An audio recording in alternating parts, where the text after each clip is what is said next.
Hello नमस्कार सुप्रभात जय हिंद। आज हम इस वीडियो में लाइब्रेरी से संबंधित पुस्तकालय प्रबंधन यूनिट 4 को हम ऑब्जेक्टिव के माध्यम से कवर करने वाले हैं। चलिए स्टार्ट करते हैं।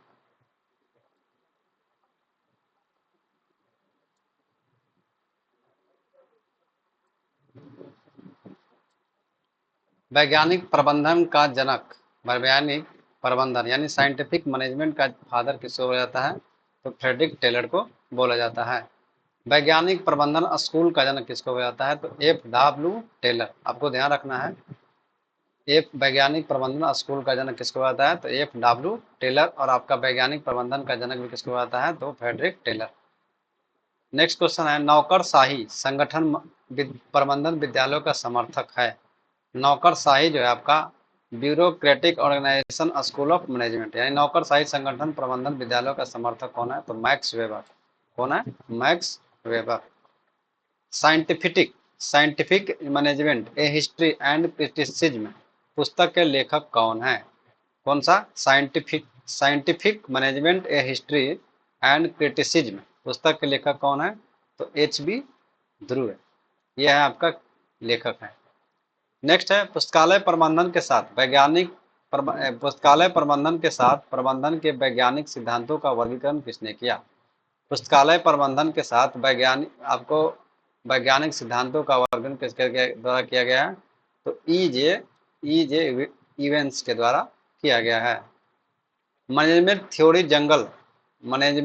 जंगल शब्द का आविष्कार किसके द्वारा किया गया है? मैनेजमेंट थ्योरी जंगल शब्द का आविष्कार किसके द्वारा किया गया है? तो हैरोल्ड नोट्स के द्वारा जो है आपका किया गया है।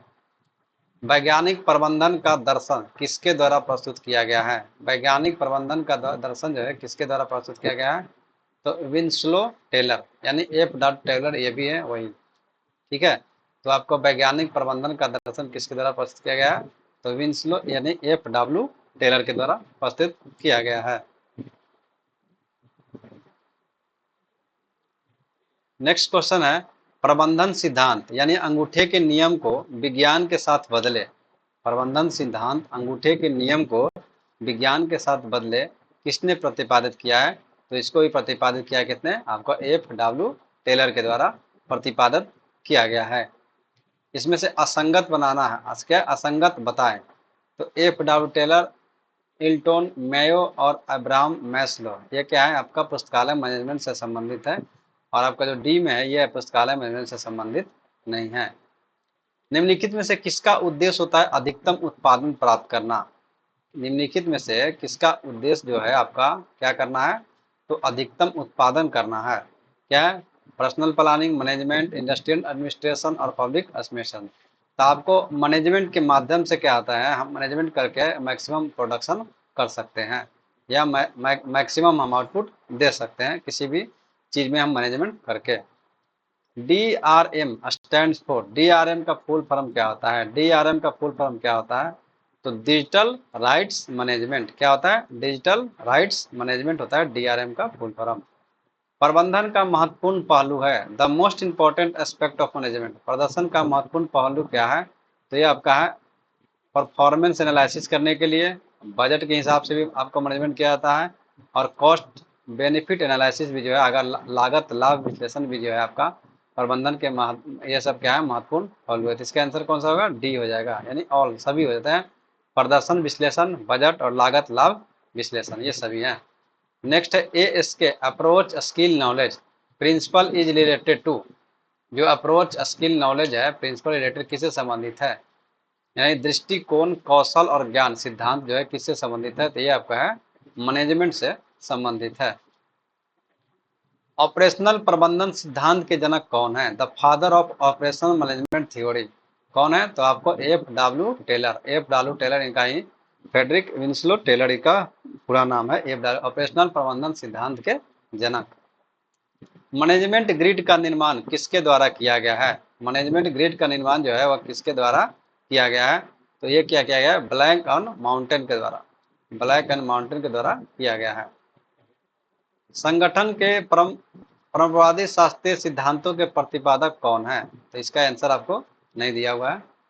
नेक्स्ट पढ़ते हैं, योजना आमतौर पर आपदा प्रबंधन के 4 चरणों को संबोधित करेगी। योजना यानी क्या है? The disaster control plan will normally address 4 phase of disaster management. कौन कौन से होते हैं इसमें? आपका क्या हो जाएगा? अगर आपदा प्रबंधन है तो उसके 4 स्टेप में पूरा होगा, तो कौन कौन सा होगा? पहले क्या करेंगे? उसका क्या करेंगे? प्रिवेंशन यानी रोकथाम। उसके बाद उसका क्या करेंगे? तैयारी करेंगे। उसके बाद क्या करेंगे? उसका प्रतिक्रिया, और फिर होता है रिकवरी। ये आता है आपके 4। कौन कौन से हो गए? प्रिवेंशन, रोकथाम, उसके बाद तैयारी, प्रतिक्रिया और पुनर्प्राप्ति। ये होते हैं आपदा प्रबंधन के 4 फेज होते हैं।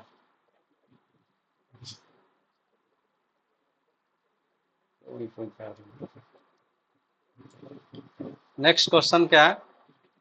नेक्स्ट क्वेश्चन है आपका match the following.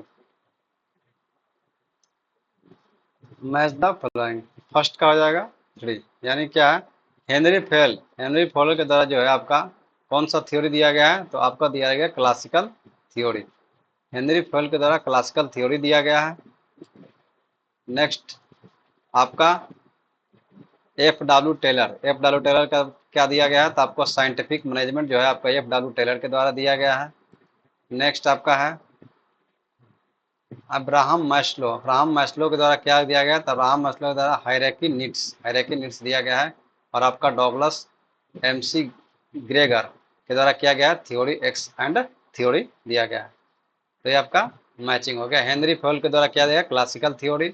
F W Taylor के द्वारा आपका साइंटिफिक मैनेजमेंट का थ्योरी दिया गया है।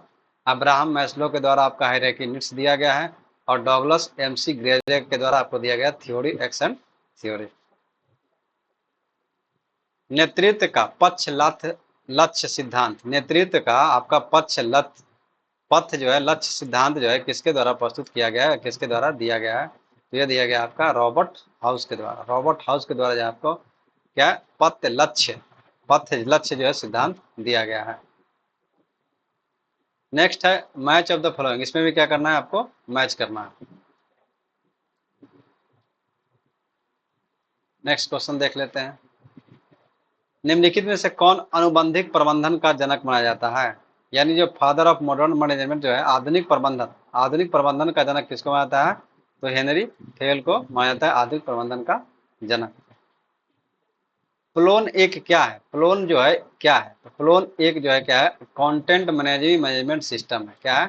कंटेंट मैनेजमेंट आपका सिस्टम है। कंटेंट मैनेजमेंट सिस्टम है। क्या है? प्लोन आपको ध्यान रखना है कि अगर एग्जाम में पूछा जाए कि प्लोन क्या है, तो प्लोन एक क्या है?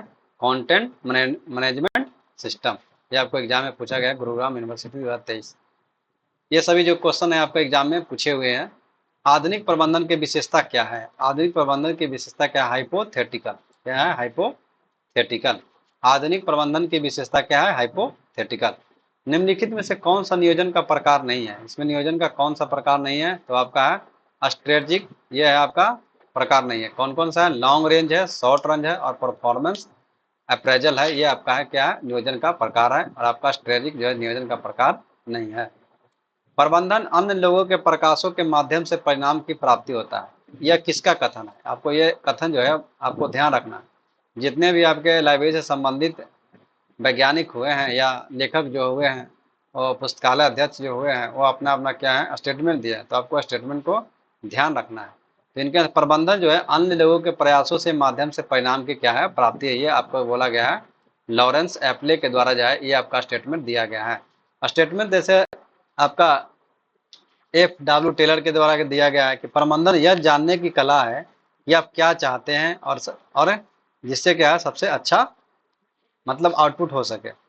ठीक है, ये आपका एफ डब्ल्यू टेलर का है। तो ऐसे ही तरह जितने भी है आपका मेमोरी से आपका एक है मैरी पार्कर में बोलते हैं कि प्रबंधन जो है पाने की कला है। तो क्या है? मैनेजमेंट को अलग अलग जो है लोगों अलग अलग परिभाषित किया है। तो आपको यह ध्यान रखना है। प्रबंधन अन्य लोगों के प्रयासों के माध्यम से क्या है? परिणाम है। ये आपका लॉरेंस एप्ले के द्वारा बताया गया है। हेनरी फेल किसके जनक है? हेनरी फेल किसके जनक है? तो आपका अभी यहाँ देखें हेनरी फेल किसके जनक थे? तो यहाँ देखें हेनरी फेल जो है आधुनिक प्रबंधन का जनक है। तो ये क्वेश्चन क्या है? रिपीट हुआ है। तो आपका हेनरी फेल जो है किसका जनक है? तो मॉडर्न मैनेजमेंट का। आपको ध्यान रखना है। प्रशासनिक प्रबंधन के जनक किसको आता है? तो प्रशासनिक प्रबंधन का जनक भी जो है एडमिनिस्ट्रेटिव मैनेजमेंट जो है किसको बोला जाता है? तो उनको बोला जाता है हेनरी फेवल को। आपको प्रशासनिक प्रबंधन का जनक माना जाता है। प्रबंधन के 3 स्तर, ठीक है, आप कौन कौन से हैं देखते हैं। प्रबंधन जो है आपका 3 स्तर है।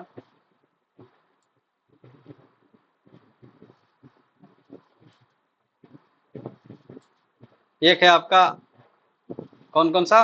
फर्स्ट, सेकंड और थर्ड, प्राइमरी, सेकेंडरी और tertiary, top, middle and operation,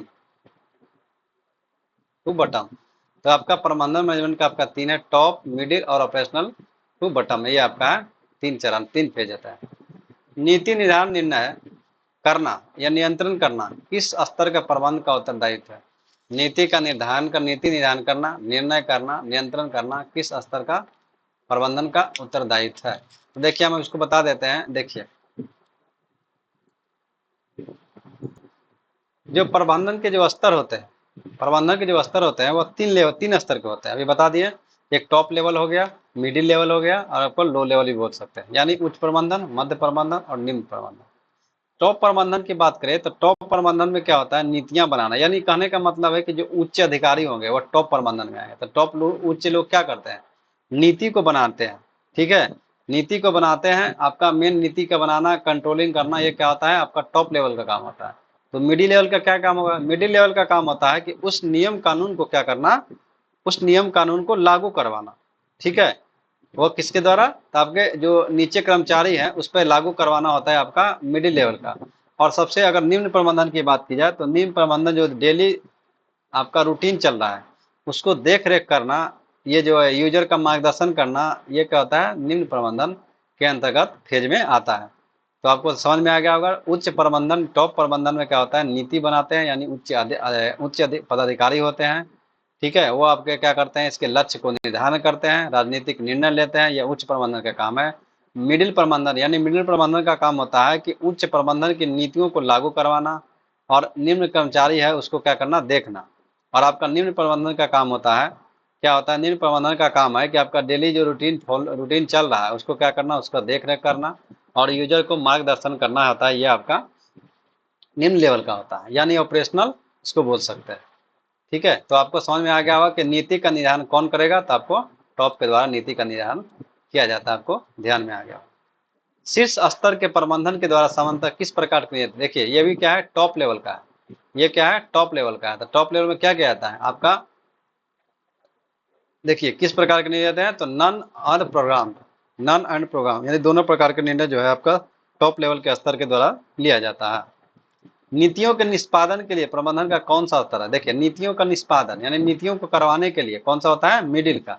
नीति बनाता कौन है? टॉप। निष्पादन कौन करवाता है? मिडिल। और आपका रेगुलर डेली जो है होता है वो निगरानी कौन रखता है? तो आपका लो। तो आपका फिर याद है कार्यकलापों का कार्यान्वयन, पर्यवेक्षण, निगरानी है तो किस स्तर का प्रबंध निभा रहा है? यानी कार्यकलाप को, which level of management responsible for the execution of activity, यानी कार्य को एक्सक्यूशन करवाने के लिए, सुपरविजन के लिए, मॉनिटरिंग के लिए, ये क्या होता है आपका? मिडिल लेवल का काम होता है, ठीक है। Next, H Fayol. H Fayol the प्रबंधन के कितने सिद्धांत का परिचय दिया गया था? कितने सिद्धांतों का परिचय दिया गया था? तो कितने सिद्धांत दिए गए हैं? तो इनके द्वारा जो है 14 सिद्धांत दिए गए हैं। एच फ्योल के द्वारा प्रबंधन के कितने सिद्धांतों का परिचय दिया गया है? तो 14, आपको ध्यान रखना है। एच फ्योल के द्वारा प्रबंधन करना, पूर्व अनुमान, योजना बनाना, संगठित करना, आदेश देना और नियंत्रण करना किसने कहा है? प्रबंधन करना, पूर्व अनुमान, योजना बनाना, संगठित करना, आदेश देना, नियंत्रण करना, ये किसने कहा है? तो ये कहा गया है हेनरी फेवल के द्वारा। हेनरी फेवल के द्वारा किया गया है, ये कहा गया है। किसने प्रबंधन के सिद्धांतों का वर्णन किया है? प्रबंधन के सिद्धांतों का वर्णन किसके द्वारा किया है? तभी बताए थे 14 सिद्धांत में आपका हेनरी फेवल। किसने प्रबंधन के सिद्धांतों का वर्णन किया है? तो हेनरी फेवल के द्वारा। कितने? 14।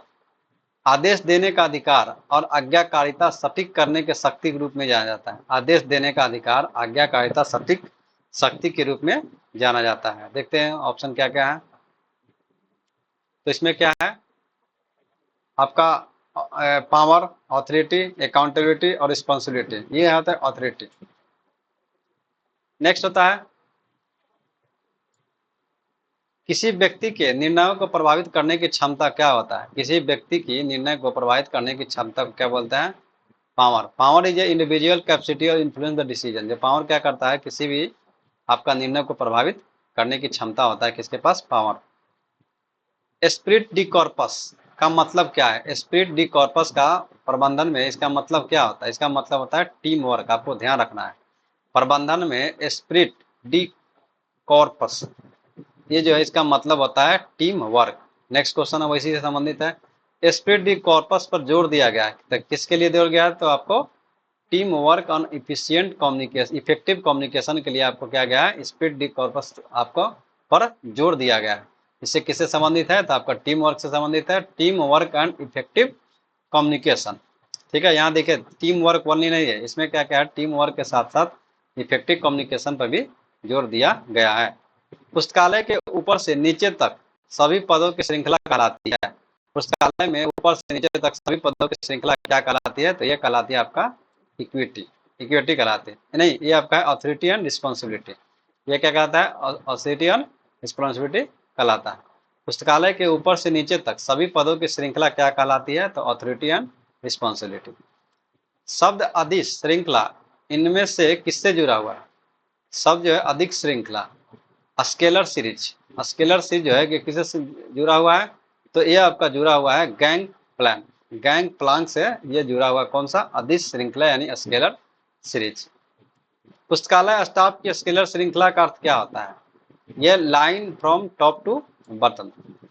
देखिए स्केलर आपका श्रृंखला का मतलब क्या हुआ? इसका मतलब ये हुआ कि जैसे मान ले कोई अगर स्टाफ छुट्टी लेता है या कुछ भी लेता है, तो ये इसका जो एप्लीकेशन जो है प्रॉपर चैनल में, मतलब स्टेप बाय स्टेप क्या है, अफसर तक आगे पहुंचता है और वो अथॉरिटी है वो आपको सैंक्शन करता है, छुट्टी हो जाने का अधिकार देता है। यही बोलता है कि स्टाफ की स्केलर श्रृंखला का अर्थ क्या हुआ है? तो यह क्या आता है? फ्रॉम टॉप टू बटन होता है। आपको ये ध्यान रखना। प्रत्येक व्यक्ति का वस्तु का एक स्थान होना यह प्रबंधन के किस सिद्धांत से संबंधित है? प्रत्येक व्यक्ति और वस्तु का एक स्थान होना यह प्रबंधन के किस सिद्धांत से संबंधित है? तो यह संबंधित है आपका ऑर्डर से। Which theory supports leader are made not born that? कौन सा सिद्धांत है इस बात का समर्थन करता है कि नेता बनाए जाते हैं, पैदा नहीं होते हैं? ये कौन सा सिद्धांत यह समर्थन करता है कि जो नेता बनाए जाते हैं पैदा नहीं होते हैं? तो ये आपका है बिहेवियरल थ्योरी। ये आपका बताता है। एकता में शक्ति है प्रबंधन के सिद्धांत की वकालत करता है। कौन जो है आपको वकालत करते हैं? Unity is strength the principle of management advocate by. एकता में क्या है? शक्ति है। प्रबंधन के सिद्धांत की वकालत कौन करता है? तो हेनरी फेल के द्वारा यह आपका सिद्धांत दिया गया। आदेश की एकता का अर्थ क्या होता है? देखिए आदेश की एकता का अर्थ क्या होता है? Unity of command. Unity of command इसका मतलब है कि अधीनस्थ को केवल एक ही वरिष्ठ आदेश से आदेश लेना होता है। देखिए ये आपका लाइब्रेरी मैनेजमेंट में क्या है, ये बोला गया है कि यूनिटी ऑफ कमांड का मतलब है कि जैसे मान लें कि नीचे जो कर्मचारी है, तो जो मिडिल में है आपका अफसर और एक टॉप लेवल का स्टार है, तो कर्मचारी या कोई भी व्यक्ति हो अगर किसी से डिसीजन या निर्णय लेना, यानी किसी को क्या बोलते हैं, आपको आदेश देना है या आदेश किसी का सुनना है, तो ये क्या होना चाहिए? आदेश की एकता होनी चाहिए। नहीं कि मिडिल का जो अधिकारी है कुछ और आदेश दे रहा है और टॉप लेवल का अधिकारी क्या है, अलग आदेश दे रहा है। तो इसलिए यहाँ बोला गया है कि यूनिटी ऑफ कमांड, यानी आदेश में क्या होना चाहिए? आदेश की एकता होना चाहिए। अधीनस्थ को केवल एक ही वरिष्ठ व्यक्ति से क्या है, जितने भी आपका अधिकारी हैं वो क्या है कि सभी से आपको आदेश नहीं लेना है, सिर्फ एक ही जो व्यक्ति होते हैं उसी से क्या करना है? आदेश लेना है, ताकि आपको मैनेजमेंट प्रॉपर रूप से चले। इसका कहने का मतलब है कि आपका एक जो मेन अफसर होगा उसी से क्या करना है? कमांड है, उसी वो सिर्फ वही कमांड चला सकता है और अदर व्यक्ति कमांड नहीं चला सकता है। तो यही बोला गया है, इसमें आपका पुस्तकालय मैनेजमेंट में बताया गया है। नेक्स्ट क्वेश्चन है, हेनरी फ्यूल का कौन सा सिद्धांत जो है सम्मिलित प्रयास सुनिश्चित करने के लिए केवल एक शीर्ष यानी हेड और एक योजना होनी चाहिए? तो कौन होना चाहिए? Unity of direction. कौन होना चाहिए? Unity of. हेनरी फ्यूल का कौन सा सिद्धांत जो है आपको यह बताता है कि सम्मिलित प्रयास सुनिश्चित करने के लिए केवल एक ही शीर्ष एवं एक योजना होना चाहिए? तो यूनिटी ऑफ डायरेक्शन। डायरेक्शन क्या होना चाहिए? एक ही होना चाहिए।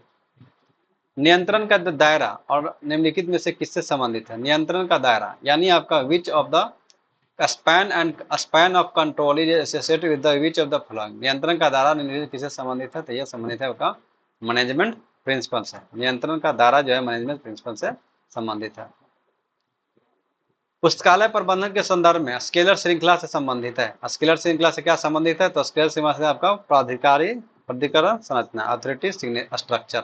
मैं क्या बताया था? स्केलर श्रृंखला का मतलब है कि आपका स्टेप बाय स्टेप जो है कोई भी काम होता है तो स्टेप बाय स्टेप होता है, उसी को बोलता है प्राधिकरण संरचना। फ्यूल के प्रबंधन के सिद्धांतों में शामिल है, क्या शामिल है? तो फ्यूल के प्रबंधन के सिद्धांत में क्या शामिल है? तो क्या शामिल है? इसमें शामिल है ऑथोरिटी, यूनिटी ऑफ कमांड और डिवीजन ऑफ वर्क। ये जो है आपका फ्यूल के प्रबंध के सिद्धांत में शामिल है। अथॉरिटी है, यूनिटी ऑफ कमांड है और डिवीजन ऑफ वर्क है। डिसेंट्रलाइजेशन जो है ये आपका फ्यूल के प्रबंधन के सिद्धांत में शामिल नहीं है। इस वीडियो का 2-3 बार देखिएगा, आपको क्वेश्चन जो है समझ में आ जाएगा और याद भी हो जाएगा, और ये भी आपको समझ आएगा किस टाइप का क्वेश्चन एग्जाम में पूछे जाते हैं। सभी क्वेश्चन जो है आपका प्रीवियस ईयर में पूछे हुए हैं। कमांड की एकता का संबंध है, कमांड की एकता का संबंध किससे है? तो लाइब्रेरी मैनेजमेंट से। यानी लाइब्रेरी मैनेजमेंट में हम क्या करते हैं? यूनिटी ऑफ कमांड के बारे में हम क्या करते हैं? पढ़ते हैं, यानी उसी से संबंधित है यूनिटी ऑफ, आपका यूनिटी ऑफ कमांड किससे? लाइब्रेरी मैनेजमेंट से। मानव संबंधों के प्रबंधन सिद्धांत को किसने प्रतिपादित किया? मानव संबंध के प्रबंधन सिद्धांत को किसने प्रतिपादित किया था? तो आपको मेयो के द्वारा जो है आपका मानव संबंधों के प्रबंधन सिद्धांत को प्रतिपादन किया गया है। नेक्स्ट है, प्रबंधन के सामाजिक प्रणाली विचारधारा के जनक किसे कहा जाता है? आपका सामाजिक जो है प्रणाली विचारधारा के जनक किसे कहा जाता है? तो यह कहा जाता है आपको चेस्टर आई बर्नार्ड के द्वारा जो है बोला गया है कि प्रबंधन के सामाजिक प्रणाली जो है, सामाजिक प्रणाली विचारधारा का जनक इनको बोला जाता है। नेक्स्ट है, कौन सा प्रबंधन स्कूल प्रबंधन को एक सार्वभौमिक प्रक्रिया मानता है? कौन सा प्रबंधन स्कूल प्रबंधन को एक सार्वभौमिक प्रक्रिया मानता है? तो ये मानता कौन है? The classical school. The classical school जो है स्कूल प्रबंधन को सार्वभौमिक प्रक्रिया मानता है। शास्त्रीय विचारधारा का पिता किसे कहा जाता है? शास्त्रीय विचारधारा का पिता किसे कहा जाता है? तो ये कहा जाता है आपका हेनरी फ्योल को। हेनरी फ्योल को जो है शास्त्रीय विचारधारा का पिता कहा जाता है। कौन से सिद्धांत प्रबंधन के 9 शास्त्रीय सिद्धांत है? कौन से सिद्धांत जो है प्रबंधन के 9 शास्त्रीय सिद्धांत है? इसका आंसर कौन सा हो जाएगा? इसका आंसर होगा मानव संबंध स्कूल और आपका आकस्मिक स्कूल यानी कॉन्टिजेंसी स्कूल। ये दो है, क्या है? कौन से सिद्धांत जो है प्रबंधन के 9 शास्त्रीय सिद्धांत है? तो मानव संबंध स्कूल और आकस्मिक स्कूल।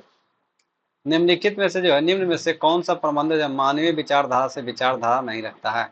मानवीय विचारधारा से आपका विचारधारा नहीं रखता है, कौन है? तो ये आपका है अब्राहम मैस्लो। अब्राहम मैस्लो जो है।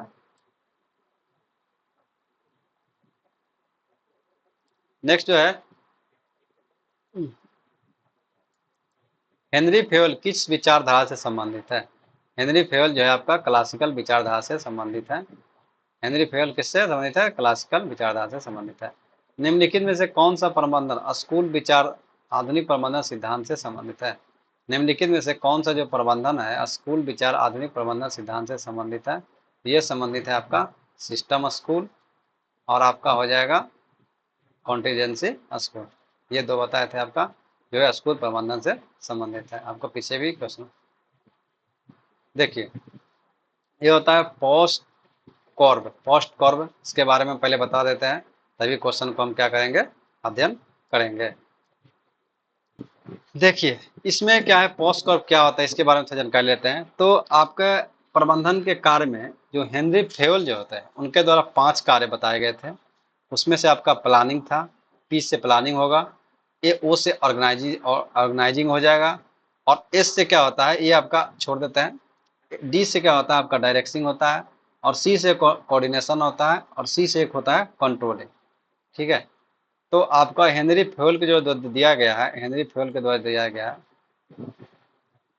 हेनरी फ्योल के जो दिया गया है पी ओ डी सी ओ।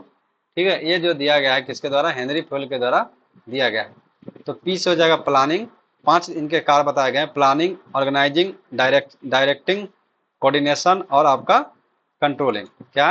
कंट्रोलिंग। ठीक है, ये जो है आपका हेनरी फ्योल के द्वारा दिया गया। लेकिन क्या है कि जो आगे के वैज्ञानिक है कुछ समय बाद जो है लूथर गुलिक और एल उर्विक, आपको ध्यान रखना है लूथर गुलिक, यहाँ जो गुलिक दिया हुआ है लूथर गुलिक और एल उर्विक के द्वारा जो है आपको इसमें इसके कार्य को 2 कार्य और बढ़ा दिया गया।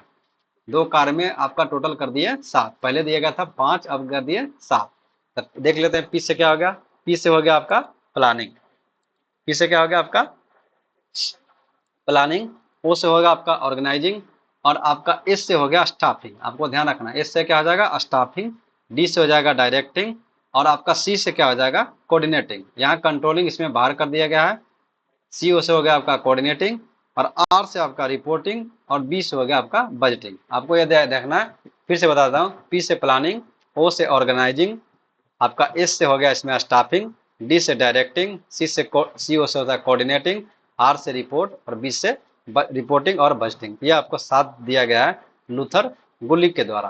तो आपको ध्यान रखना है, क्वेश्चन यही पूछा गया है कि गुलिक के अनुसार पोस्ट कॉर्ब के अंतर्गत जो है कितने अव्यय आते हैं। तो कितने अव्यय आते हैं, 7। अभी 7 बताएं, 7 अव्यय आते हैं। पी एक हो गया, ओ 2, 3, एस 4, और सीओ हो गया 5। सीओ क्या हो गया, ये हो गया 1, 5 और 6, और रिपोर्टिंग और बजटिंग हो गया 7। तो आपको इसी से लगातार क्वेश्चन मिलेंगे। किसने प्रबंधन के 7 कार्य बताए हैं, तो कौन बताए थे, बताए लुथिक, गुलिक और उर्विक। कहाँ है, देखिए क्वेश्चन में देखिए, तो आपको लुथिर, गुलिक और आपका लिंडल उर्विक के द्वारा जो है आपको पोस्ट कर्व जो है दिया गया है। तो आपको समझ में आ गया होगा, ये क्या है ना, ये प्रबंधन के कार्य हैं कि किस तरह से हम प्रबंधन को करते हैं, उससे संबंधित है। प्लानिंग में कैसे करेंगे, ऑर्गेनाइजिंग कैसे करेंगे, डायरेक्टिंग कैसे करेंगे, आपका कोऑर्डिनेशन कैसे करेंगे, कंट्रोलिंग कैसे करेंगे, रिपोर्टिंग क्या होता है, आपका बजटिंग क्या होता है, इसके बारे में 7 कार्य दिए।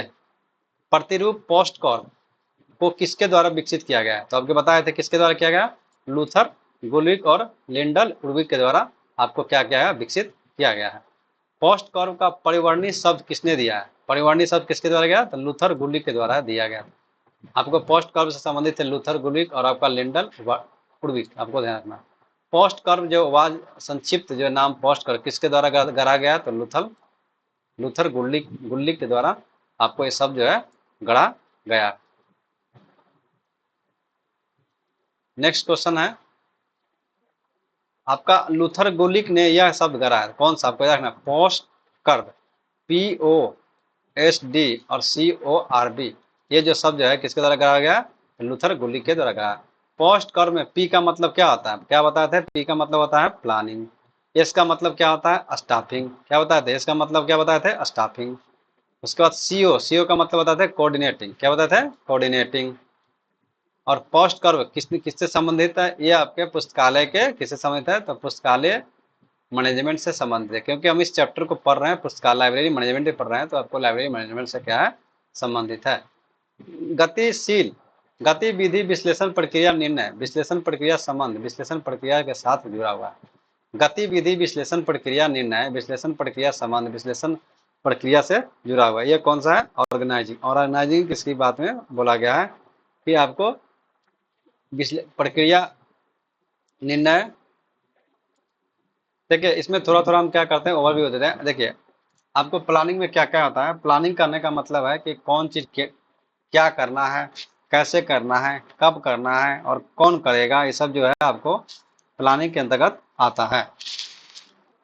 आपका ऑर्गेनाइजिंग के अंदर क्या होगा, ऑर्गेनाइजिंग के अंदर कि संसाधन, संसाधन को व्यवस्थित कैसे करना है। जैसे आपके पास बुक हो गया, फर्नीचर हो गया, कर्मचारी हो गया, उसको किस तरह से आपको व्यवस्थित करना है, ये आपका होते हैं किस क्या, ये आपका ऑर्गेनाइजिंग के अंतर्गत आता है। बोला है कि गतिविधि विश्लेषण प्रक्रिया निर्णय विश्लेषण प्रक्रिया का संबंध जो है विश्लेषण प्रक्रिया के साथ जुड़ा हुआ, ऑर्गेनाइजिंग से जुड़ा हुआ है। पोस्ट कॉर्प से संबंधित है, किससे संबंधित है, तो ये आपको लाइब्रेरी मैनेजमेंट से संबंधित है। तो यहाँ लाइब्रेरी मैनेजमेंट में क्या होता है, आपका लाइब्रेरी मैनेजमेंट में लाइब्रेरी एडमिनिस्ट्रेशन भी आता है। यानी लाइब्रेरी मैनेजमेंट के जो है आपको हम 2 भाग में आपको बांट कर पढ़ते हैं। इसमें क्या क्या, एक तो आपका हो जाएगा लाइब्रेरी एडमिनिस्ट्रेशन, यानी जो नियम कानून बनाएगा उसको बोलते हैं, और दूसरा हो जाएगा आपका उसका प्रबंधन, यानी नियम कानून के अनुसार प्रबंधन होता है। तो लाइब्रेरी मैनेजमेंट और लाइब्रेरी एडमिनिस्ट्रेशन ये जो दोनों है ये पोस्ट कॉर्प में इसी के अंतर्गत हम पढ़ते हैं। तो आपको ध्यान रखना है library management and library administration. इसमें से बोला गया है कि आपको निम्नलिखित किसका मिलान जो है कूट से सही उत्तर चुनिए। क्या करना है आपको, सही उत्तर चुनना है।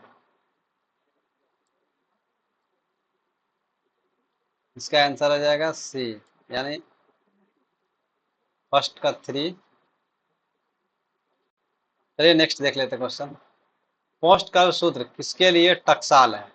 पॉड पोस्ट कर्व सूत्र जो है किसके लिए टकसाल है? तो ये प्रिंसिपल ऑफ मैनेजमेंट, यानी मैनेजमेंट के बारे में हम पढ़ते हैं पोस्ट ऑफ कर्व है, और आपका प्रिंसिपल ऑफ एडमिनिस्ट्रेशन, ये दोनों पढ़ते हैं। पोस्ट कर्व में आर का मतलब क्या होता है? आर का मतलब क्या हो गया? तो रिपोर्टिंग बताए थे, आर का मतलब रिपोर्टिंग। के समय आंतरिक एवं बाह्य वातावरण के विचार को किया जाता है? कौन के समय? कोऑर्डिनेटिंग, डायरेक्टिंग, स्टाफिंग और प्लानिंग। तो ये आपको प्लानिंग के समय जो है आपका आंतरिक बाह्य सभी वातावरण को पे विचार किया जाता है। नियोजन का फोकस क्या है? नियोजन का फोकस क्या होता है? तो आपका डिसीजन मेकिंग। नियोजन का फोकस यही होता है कि किस तरह से हम डिसीजन ले सके ताकि जो हमारा आउटपुट हो क्या है, मैक्सिमम से मैक्सिमम हो। गुल्लिक के द्वारा किए गए प्रबंध कार्य में योजना, संगठन, कार्मिक, समन्वय, निर्देशन, ये सब क्या है? क्या है? तो ये आपको देखना है, दो और छूट रहा है। तो आपका बजटिंग और रिपोर्टिंग, ये दो आपका क्या है? छूट रहा है, रिपोर्टिंग एंड बजटिंग। ठीक है, आपको ध्यान रखना है। पीस देखिए, आपका पीस से प्लानिंग हो गया, ऑर्गेनाइजिंग हो गया, स्टाफिंग हो गया, कोऑर्डिनेशन हो गया, डायरेक्टिंग हो गया, रिपोर्टिंग हो गया और बजटिंग, ये आपका साथ दिया। कौन सा नियोजन का तत्व नहीं है? तो एम्स, एम्स जो है लक्ष्य जो है नियोजन का तत्व नहीं होता है। नियोजन मतलब प्लानिंग का तत्व एम नहीं होता है। प्लानिंग में क्या होता है? नीति को बनाते हैं, एक्टिविटी के बारे में पढ़ते हैं और उसका आउटपुट के बारे में पढ़ते हैं, एम नहीं पढ़ते, एम नहीं होता, क्योंकि समय के अनुसार सब चीज चेंजिंग होता रहता है, उसका कोई एम नहीं होता। तो आपको ये ध्यान रखना है कि पोस्ट कर्व, वैज्ञानिक प्रबंधन का पोस्ट कर्व क्या है? तो आपको ध्यान है POSD CORB होना चाहिए, POSD CORB, यानी ये क्या है? ये आंसर सही हो जाएगा। ठीक है, आपको देखिए कितना क्वेश्चन मिला है इससे, आपको ध्यान रखना। किसके द्वारा जो है आपका योजना के 5 चरण तैयार किए गए थे? आपको हम बताए थे 5 योजना के जो 5 चरण है वो किसके किसके द्वारा तैयार किए गए हैं? तो ये तैयार किए गए थे आपका नोड्स एंड ओ डोनियल। ठीक है, इसके द्वारा आपको 5 चरण तैयार किए गए थे। नेक्स्ट क्वेश्चन है,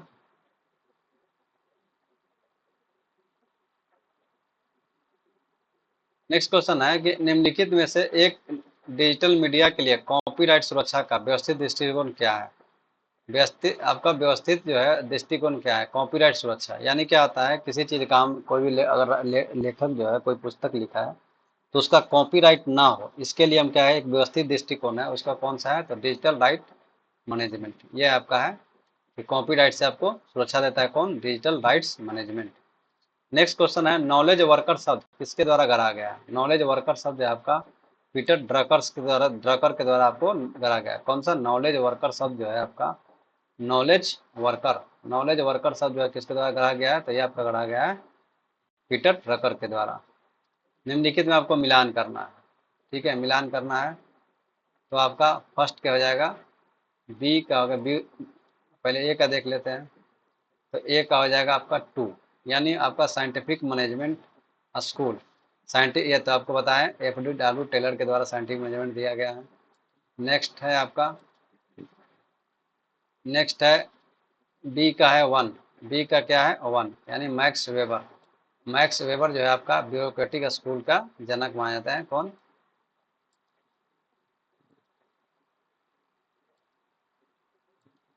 ब्यूरोक्रेटिक स्कूल का जनक किसको बोलते हैं? मैक्स वेबर को। नेक्स्ट आपका सी का क्या है? 3, यानी human relation school. Human relation school किसका है? सी का है आपका 3, यानी आपका हो जाएगा इल्टन मेयो के द्वारा। और फिर लास्ट है आपका डिसीजन थ्योरी स्कूल किसके द्वारा? सीमन के द्वारा आपको, साइमन के द्वारा या सीमन के द्वारा जो है आपको डिसीजन थ्योरी स्कूल दिया गया। एक बार फिर से देख लेते हैं। आपका साइंटिफिक मैनेजमेंट स्कूल किसके द्वारा दिया गया है? FW टेलर के द्वारा दिया गया है। ब्यूरोक्रेटिक स्कूल किसके द्वारा दिया गया है? तो मैक्स वेबर के द्वारा दिया गया है। ह्यूमन रिलेशन स्कूल किसके द्वारा? एल्टन मेयो के द्वारा दिया गया है। आपका डिसीजन थ्योरी स्कूल किसके द्वारा? तो साइमन के द्वारा या सीमन के द्वारा दिया गया है। नेक्स्ट में कौन सा सिद्धांत हेनरी फेवल द्वारा विकसित नहीं किया गया है? तो ये आपका लाइन एंड स्टाफ जो है ये हेनरी से आपको नहीं किया गया है। जैसे हेनरी फेवल का जो है आपका 5 तत्व बताए थे, कौन कौन सा था? तो आपका प्लानिंग, ऑर्गेनाइजिंग, इसमें स्टाफिंग नहीं था। ठीक है, उसमें क्या था? प्लानिंग, ऑर्गेनाइजिंग, कंट्रोलिंग, आपका कोऑर्डिनेशन, और एक और था कौन सा? एक और है आपका डायरेक्टिंग। ठीक है, तो प्लानिंग, ऑर्गेनाइजिंग, डायरेक्टिंग, कोऑर्डिनेशन और कंट्रोलिंग, ये 5 तथ्य हैं। तो ये आपका स्टाफिंग नहीं था। प्रबंधन का कौन सा सिद्धांत यह कहता है कि प्रत्येक व्यक्ति को केवल एक ही तत्कालिक वरिष्ठ अधिकारी को उत्तर देना चाहिए? ये कौन सा है? यूनिटी ऑफ कमांड होना चाहिए। तो क्या है? Unity of command. यानी प्रबंधन का कौन सा सिद्धांत यह कहता है कि प्रत्येक व्यक्ति को केवल एक तत्कालिक वरिष्ठ, जो वहां पर प्रेजेंट है, तत्कालिक वरिष्ठ अधिकारी है, उसी को देना चाहिए। तो यह किसके अंतर्गत आता है? यूनिटी ऑफ कमांड के अंतर्गत आता है। आपको समझ में आ गया। विशिष्ट योग्यता, तालमेल, पर्यावरण स्कैनिंग और संसाधन आवंटन किसके प्रमुख है? किसके प्रमुख है? यह है आपका स्ट्रेटेजिक मैनेजमेंट का। स्ट्रेटेजिक मैनेजमेंट का यह आपका है कि आपका विशिष्ट योग्यता, तालमेल, पर्यावरण स्कैनिंग और संसाधन का आवंटन जो है स्ट्रेटेजिक मैनेजमेंट के अंतर्गत आता है। Next question. नेक्स्ट क्वेश्चन है कि आपका मिलान करना है। ठीक है, तो मिलान आपको किया हुआ है। हेनरी फेयल के द्वारा क्या गया था? एडमिनिस्ट्रेटिव मैनेजमेंट या लाइब्रेरी मैनेजमेंट आपका हेनरी फेयल को दिया गया था। एफ डब्ल्यू टेलर के द्वारा क्या दिया गया? तो आपका साइंटिफिक मैनेजमेंट। आपको फर्स्ट क्वेश्चन ही बताया गया था कि साइंटिफिक मैनेजमेंट के आपका फादर किसके में आता था? एफ डब्ल्यू टेलर को। और इल्टन मेयो को तो क्या बोलता है? Human relationship. ठीक है। अब बच गया मैक्स वेबर क्या देते हैं? थ्योरी ऑफ मैनेजमेंट इनके द्वारा दिया गया। नहीं, theory of bureaucracy. Theory of bureaucracy जो है इनके द्वारा दिया गया। तो आपको ध्यान रखना है। फिर से एक बार पढ़ लेते हैं। हेनरी फेयल के द्वारा क्या दिया गया है? तो administrative management. F W Taylor के द्वारा क्या दिया गया था? तो आपका साइंटिफिक मैनेजमेंट। हिल्टन मेयो के द्वारा क्या गया है? Human relations. और मैक्स वेबर के द्वारा होगा थ्योरी ऑफ ब्यूरोक्रेसी। इसके पहले भी हम क्या क्या मैच कर लेंगे। हेनरी फेलो के द्वारा प्रस्तावित वैज्ञानिक प्रबंधन के सिद्धांत की पहचान करें। कौन सा है? तो आपका रिम्यूनरेशन। ये आपका है हेनरी फेलो द्वारा प्रस्तावित वैज्ञानिक प्रबंधन के सिद्धांत की पहचान करें तो रिम्यूनरेशन। शक्तियों का प्रत्यायोजन का आशय क्या है? डेलीगेशन ऑफ पावर मीन्स क्या होता है? डेलीगेशन ऑफ पावर मीन्स कहता है कि आप अधीनस्थों को शक्तियां प्रदान करना। एंड डेलीगेशन ऑफ पावर का मतलब यही होता है कि जब कोई और अधिकारी छुट्टी पे हो या इमरजेंसी से कहीं बाहर गया हो, तो जो उसके अंदर जो अधीनस्थ अधिकारी होते हैं वो उसका अपना पावर डेलीगेट कर देता है। यानी वो सिग्नेटरी बोल सकते हैं कि वो अपना सिग्नेचर कर सकता है। कुछ, सब कुछ नहीं, यानी कुछ कुछ ऐसे डिसीजन होता है वो जो अधीनस्थ अधिकारी है वो आपका ले सकते हैं। तो उसी को बोलते हैं डेलीगेट पावर। अधीनस्थ शक्तियों को प्रदान करना होता है delegate power. Classical school of management thought द्वारा शुरू किया गया। Classical school of management thought जो है किसके द्वारा शुरू किया गया? पता है, हेनरी फेवल के द्वारा यह शुरू किया गया। क्या करना है? इसमें भी आपको मिलान करना है। चलिए नेक्स्ट क्वेश्चन देखते हैं।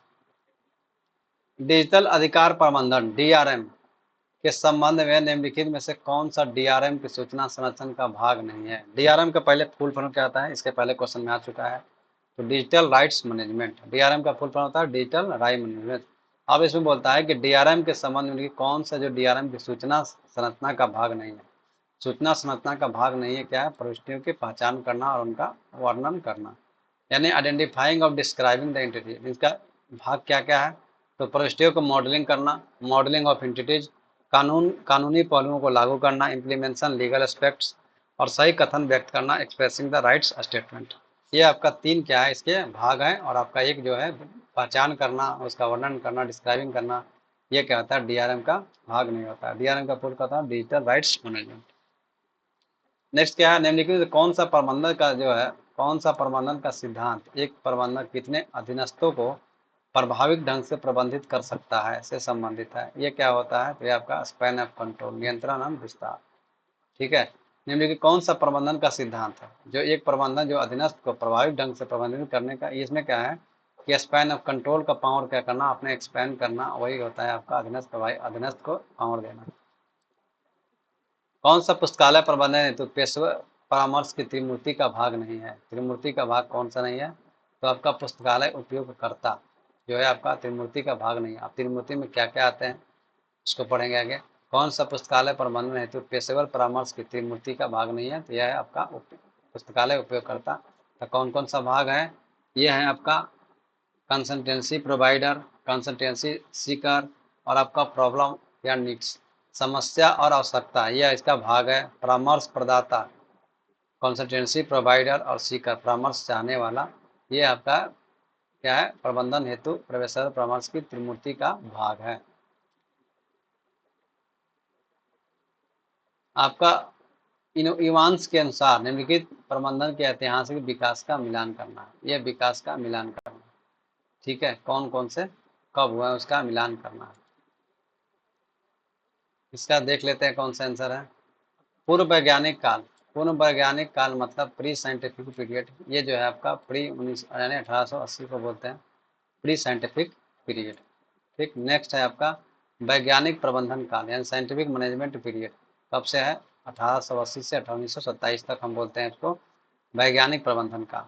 उसके बाद आता है मानव प्रबंधन काल। मानव प्रबंधन काल जो है आपका कब से है, 1927 से 1950 तक मानव प्रबंधन काल। और संश्लेषण यानी सिंथेसिस पीरियड, सिंथेसिस पीरियड जो है आपका 1950 से और अभी तक जो है आपका सिंथेसिस पीरियड चल रहा है। तो आपका 1800 पहले से 1880 से पहले जो क्या चल रहा था, आपका पूर्व वैज्ञानिक काल यानी प्री साइंटिफिक पीरियड चल रहा था। फिर उसके बाद साइंटिफिक आया 1880 से 1927 तक। उसके बाद 1927 से 1950 तक चला आपका human relationship period, relations period. और उसके बाद 1950 से जो आजकल चल रहा है उसको बोलते हैं संश्लेषण यानी सिंथेसिस पीरियड, 1950 से प्रेजेंट तक। नेक्स्ट क्वेश्चन है पोर्ट्स कॉर्प का पूरा नाम क्या है। पोर्ट्स कॉर्प का बता दिया, प्लानिंग, ऑर्गेनाइजिंग, एस से स्टाफिंग, डी से डिसीजन, डिसीजन नहीं होता है डायरेक्टिंग होता है, ये नहीं हो जाएगा। प्लानिंग, ऑर्गेनाइजिंग, स्टाफिंग, कोऑर्डिनेटर, ये भी क्या है मतलब आपका planning, organising, staffing, coordinating, directing, reporting और बजटिंग। ये क्या है, सही है। पी से हो गया प्लानिंग, ओ से हो गया ऑर्गेनाइजिंग और आपका स्टाफिंग, और डी से हो गया डायरेक्टिंग, सी से हो गया कोऑर्डिनेटिंग और आर से हो गया रिपोर्टिंग, सी ओ से कोऑर्डिनेटिंग और बी से होगा बजटिंग। ये आपका आंसर सही है। अब आते हैं मिलान कर लेते हैं। तो आपका इसमें क्या करना है, सुमेलित मिलान करना है। ठीक है, मिलान करना है तो इसको आपको मिलान कर लेते हैं। ये आपका ए रॉबर्ट डी स्ट्रट के द्वारा क्या लिखा गया, library in the information as.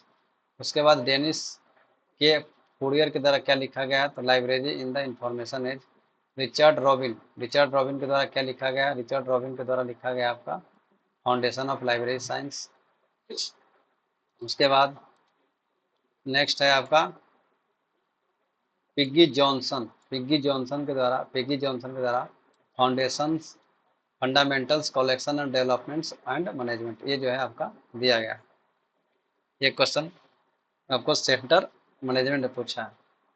Next question है एक पुस्तकालय में होना चाहिए, क्या होना चाहिए, एक पुस्तकालय में क्या होना चाहिए, तो आपका फंक्शनल डिजाइन होना चाहिए। क्या होना चाहिए, फंक्शनल डिजाइन। पुस्तकालयों के लिए सबसे अच्छी संरचना कौन सी है, line, line and staff, functional, operational. अभी क्या पढ़ें, एक पुस्तकालय में फंक्शनल डिजाइन होना चाहिए यानी फंक्शन कैसे काम कर रहा होना चाहिए। तो पुस्तकालय में सबसे अच्छी संरचना है उसका फंक्शन, किस तरह से वह कार्य कर रहा है, वही होता है आपका फंक्शनल। पुस्तकालय के लिए संगठनात्मक संरचना का अर्थ क्या है, क्या अर्थ है पुस्तकालय के संगठनात्मक organisation structure in the library का मतलब क्या है। ठीक है, उसका क्या मतलब होता है, क्या मतलब होता है इसका आंसर, इसका आंसर हो जाएगा आपका पुस्तकालय के मूल निकाय के संरचना को ही बोलते हैं आपका क्या, पुस्तकालय का संगठन संरचना का अर्थ होता है पुस्तकालय के मूल निकाय की संरचना यानी structure of parental body of library. Next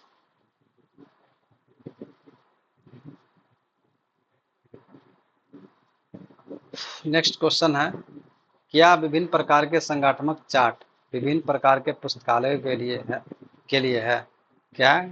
तो ये आपका यस। क्या विभिन्न प्रकार के संगठनात्मक चार्ट जो है विभिन्न प्रकार के पुस्तकालय के लिए है, तो आपका संगठनात्मक चार्ट जो है आपका विभिन्न प्रकार के पुस्तकालय के लिए, अगर विभिन्न प्रकार के आपका ऑर्गेनाइजेशन चार्ट है तो विभिन्न प्रकार के पुस्तकालय के लिए होगा, सही है। आमतौर पर पुस्तकालय कर्मचारी को प्रति सप्ताह कितने घंटे काम करना चाहिए, तो आपको 36 से 50 घंटे जो है आमतौर जो है पुस्तकालय कर्मचारी को आपको काम करना चाहिए। नेक्स्ट होता है सर्कुलेशन सेक्शन, तो इसके बारे में हम बता देते हैं। सर्कुलेशन सेक्शन, इसको हम ऑब्जेक्टिव अध्ययन करने से पहले क्या करते हैं, हम इसके बारे में थ्योरी में थोड़ा जानकारी ले लेते हैं ताकि जो है ऑब्जेक्टिव जो हो क्वेश्चन मेरा आसानी से आपको सॉल्व हो। चलिए हम क्या करते हैं, थोड़ा इसके बारे में थ्योरी हम पढ़ लेते हैं।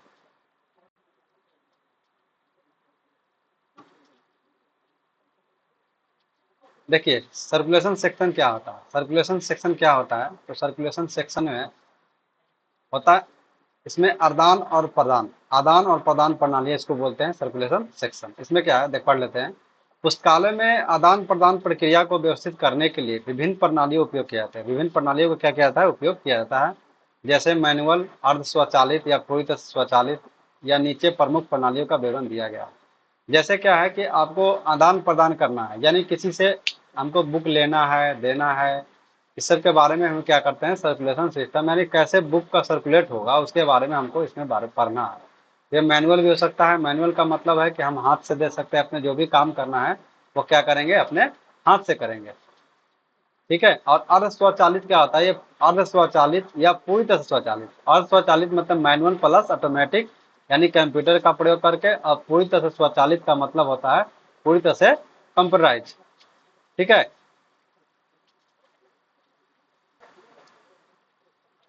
तो सबसे पहले है आपका, इसमें विभिन्न क्या है प्रणालियां हैं, उसके बारे में पहले रजिस्टर पद्धति। रजिस्टर पद्धति क्या होता है, ये है मैनुअल प्रणाली है। मैनुअल प्रणाली क्या है, रजिस्टर पद्धति। ये जो है क्या है, मैनुअल प्रणाली है, रजिस्टर पद्धति। इसमें क्या करता है, उधार और वापसी का विवरण, उधार और वापसी का जो विवरण होता है क्या होता है, इस रजिस्टर में होता है। हस्तलिखित रूप से दर्ज किया जाता है, इसलिए इसको बोलते हैं रजिस्टर सिस्टम या मैनुअल प्रणाली। इसको बोलते हैं कि यहाँ से हम कर रहे हैं काम। इसमें प्रक्रिया में क्या, प्रत्येक उधार लेन देने के लिए उपयोगकर्ता का नाम, पुस्तक का शीर्षक, परिग्रहण संख्या, उधार और वापसी की तारीख दर्ज की जाती है। ये होता है रजिस्टर सिस्टम। वापसी पर रजिस्टर में प्रविष्ट को चिन्हित किया जाता है। यानी हम पुस्तक किसी यूजर को देते हैं तो उससे संबंधित है आपका रजिस्टर सिस्टम। रजिस्टर में दर्ज करते हैं, क्या क्या दर्ज करते हैं, तो उपयोगकर्ता का नाम दर्ज करते हैं, पुस्तक का शीर्षक दर्ज करते हैं, और परिग्रहण संख्या भी क्या करते हैं, दर्ज करते हैं। उधार और वापसी की तारीख, कब ले रहा है, कब दे रहा है, उसकी तारीख को। इससे फायदा क्या है, इससे लाभ यह है कि आपका सरल लागत प्रभावी होता है। यह क्या है, आपका रजिस्टर सिस्टम जो है क्या है, मतलब कम कॉस्ट में आपका इजी वे में रजिस्टर माध्यम से हम कर सकते, उपयोगकर्ता का नाम एंट्री को और आपके पुस्तक को हम डिस्ट्रीब्यूट कर सकते हैं। और ये छोटे पुस्तकालय के लिए उपयोग, अगर ये बड़ा पुस्तकालय होगा तो इसमें का रजिस्टर सिस्टम जो है आपका सही काम नहीं करेगा। और इसकी हानि क्या है कि समय लेने में त्रुटि की संभावना रहेगी, बड़े पुस्तकालय के लिए अव्यवहारिक है। यानी कहने का मतलब है कि अगर बड़ा पुस्तकालय है या बड़ा पुस्तकालय है तो क्या है, हमको समय, चाहे नहीं बड़ा पुस्तकालय कोई पुस्तकालय है, हम क्या करेंगे, उस यूजर के डाटा को अपने हाथ से लिखेंगे तो क्या समय लगेगा, और हो सकता है कि हमको लिखने में गलती हो जाए तो त्रुटि की संभावना होती है। और बड़े पुस्तकालय में जो है रजिस्टर क्या है, सक्सेसफुल नहीं है। इसमें क्या है, बड़े पुस्तकालय में हमारे उपयोगकर्ता सबसे ज्यादा होते हैं, तो इसमें क्या है, हम रजिस्टर में उतना हाथ से लिख नहीं पाएंगे। इसलिए क्या है, रजिस्टर प्रणाली ये छोटे पुस्तकालय में लागू होता है, या बड़े पुस्तकालय में लागू पॉसिबल नहीं है। इसका एग्जाम्पल देख लेते हैं कि एक छोटे स्कूल पुस्तकालय में लाइब्रेरी का एक रजिस्ट्रार में लिखा था, जैसे राम नाम हो गया, परिगण संख्या आपका हो गया 1234, पुस्तक गणित, उधार तारीख 1/7/2025, वापसी तारीख 25/7। इस तरह से आपको रजिस्टर में मेंटेन किया जाता है। अब बुकलेट मेथड क्या आता है, बुकलेट मेथड बोलता है कि प्रत्येक पुस्तक के लिए एक बुक कार्ड होता है। प्रत्येक पुस्तक के लिए क्या आता है, बुक कार्ड होता है, जिसमें पुस्तक का विवरण जैसे शीर्षक संख्या, परिगण संख्या उसमें अंकित रहता है। और उधार लेने वाला के यह पुस्तक उपयोगकर्ता के पास रखा जाता है। उधार लेने वाला यह पुस्तक जो है उपयोगकर्ता के पास रखा जाता है। प्रक्रिया क्या है, पुस्तक के अंदर एक पत्रक होता है जिसे उधार लेने वाला निकाला जाता है, और पत्रक पर उधार की तारीख और उपयोगकर्ता का नाम दर्ज किया जाता है, और वापसी पर पत्रक को पुस्तक में डाल दिया जाता है। यह होता है आपका बुकलेट मेथड। बुकलेट मेथड का मतलब क्या हुआ, बुकलेट में है कि आपका बुक में क्या रहेगा, यह का कार्ड रहेगा, और इसमें क्या रहेगा, आपका शीर्षक और परिवहन संख्या इसमें बुक में जो कार्ड आता है उसमें इंक्लूड रहता है। तो जैसे क्या करेगा, अगर कोई उपयोगकर्ता, ठीक है, ये पत्रक को उपयोगकर्ता अगर बुक को लेना चाहता है, ठीक है, तो यह पत्रक जो है आपका